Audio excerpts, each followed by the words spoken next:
Hello, welcome to today's how-to video. Today we're going to talk about what I call paper decals.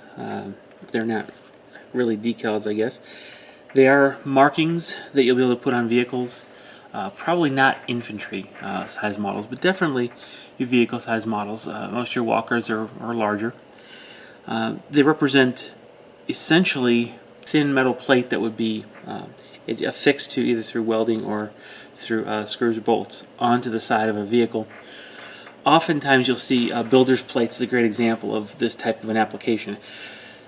Now I still cannot remember where I found an example where like a divisional insignia or something was used on a placard attached to a vehicle. I cannot for the life of me remember where I saw it.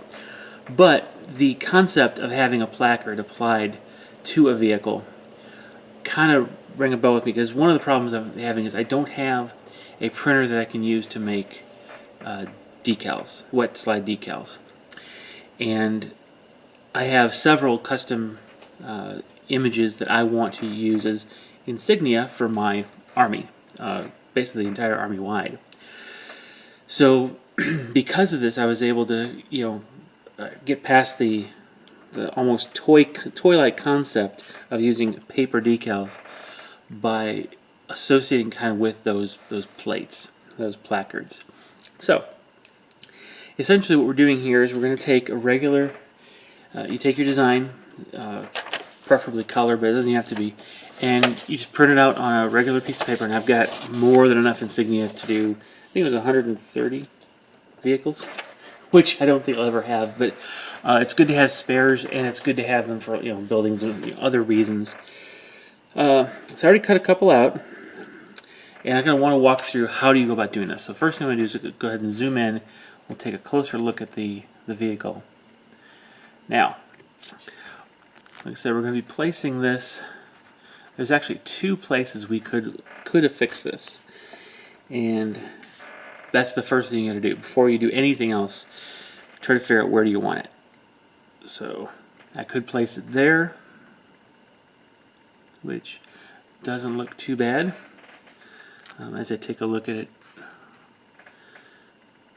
it looks pretty good. If I were to move that back to behind this rivet seam here, between the sponson and that rivet seam, I don't kind of like the way that looks. Okay, so I've just confirmed to myself that I do want it here.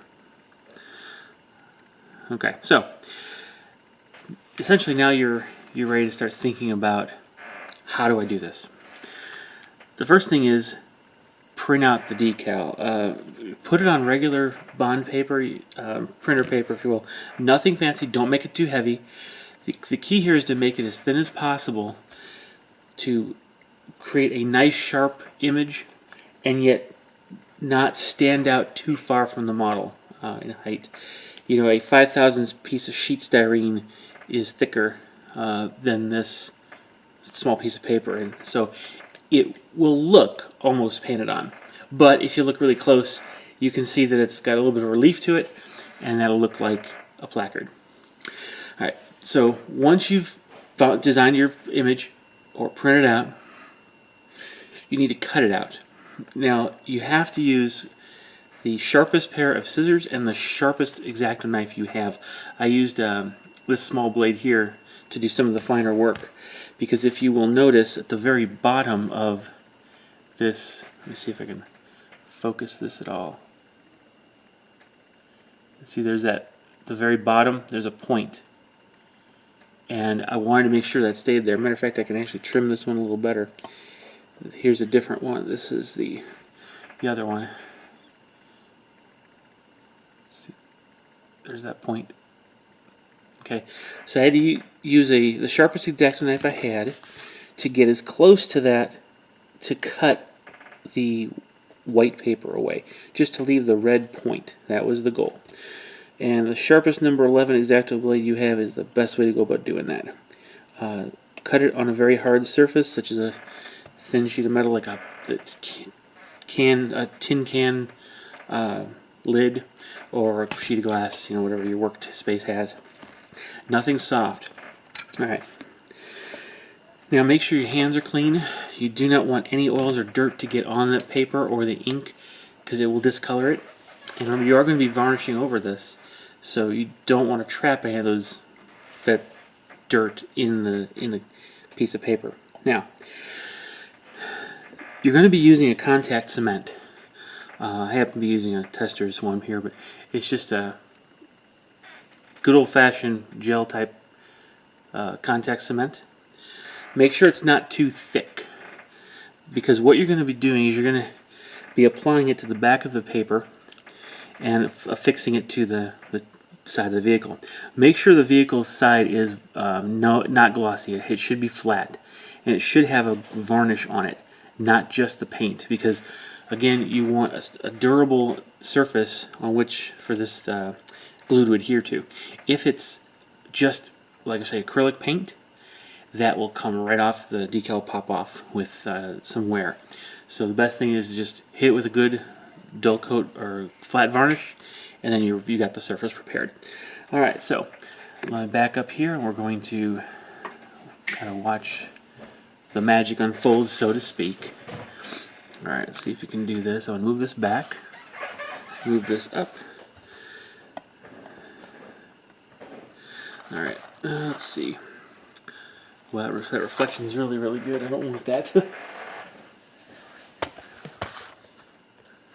Okay, there, that'll probably look better. Okay. Alright, so that's what we're going to use. Now, I'm going to zoom in here a little bit tighter. Okay. Show you what we're going to do. Okay. Now, place it down. What you're going to do is you're going to take the glue and you're going to apply it. You're going to need to use the tweezers. Be very careful not to rip the paper at all. And you're just going to squeeze that cement out onto the surface. It can be stringy. That's okay. Just be very careful with that. Then use the tweezers to hold down this, and you're going to spread that around as evenly as possible and as thinly as possible across the entire face of that paper. You may need more than you first think. Okay, and you could actually use the glue and put it on the knife and then put that down on the paper. The key here is you can always put on too much, and then again, you're going to spread it evenly across, and then you're going to pull off any excess. So see that, and as you can see, it gets sticky, it's tacky, so it's going to be a little hard. Make sure you get all the way out to the edges. That is absolutely essential. Once you do that and get it all down, now pick up the decal. Okay, right there. We're going to place it right on the model. Try to place it right here, even with the top of that cylinder rack. Cylinder right there. Now this is the key, very important part. Use the butt end of the X-Acto knife, or a nice hard flat surface, and you're going to press down, straight down on it. Okay, along the entire thing. Do not rub it in, okay, because that'll just make it move around. But you want to be sure you're pushing down and making as much of the paper contact the surface as you can, and be very careful not to let it slip and slide, as I've just done, trying to correct for it. While it's doing this, you can actually move it around, massage it around a little bit, just to make it to line up. And once you've got it where you want it, like that, leave it alone. Okay. Okay, and that's it. Alright, again, we'll do the other side real quick. Alright, and so before holding it down, you're going to spread it out evenly across the face.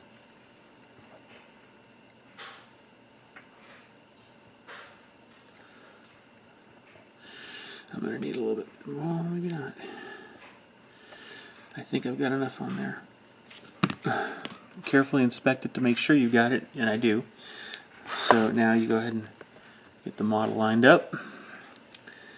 Again,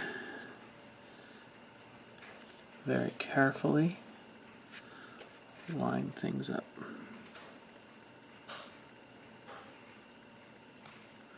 Okay, now you can press initially with your thumb. Don't press much beyond that, because with your thumb being so soft, the skin will move around a bit, and it could cause the decal to move. And then again, just take the X-Acto and apply pressure straight in. Just have to help cement it. No, sorry, no pun intended. Help the glue make contact with both the paper and the layer of varnish and paint. Okay, and there you go. That's it. So now we have a completed model decal. And there's the end result. Okay. It's literally that simple. Okay. You'll want to go over this with a varnish afterward. So again, make sure that you've not done any type of weathering before, or as far as chalks or anything, or even dusting of like airbrushed or even dry brushed paints. You want to do it on a fresh surface that's dull coated, okay, or flat finished. All right, that's it. Simple how-to. All right. So let me know what you think below. If you got suggestions or other ways to approach this, feel free to share below. Share, like, and subscribe, and I'll see you in the next how-to video. All right. Bye-bye.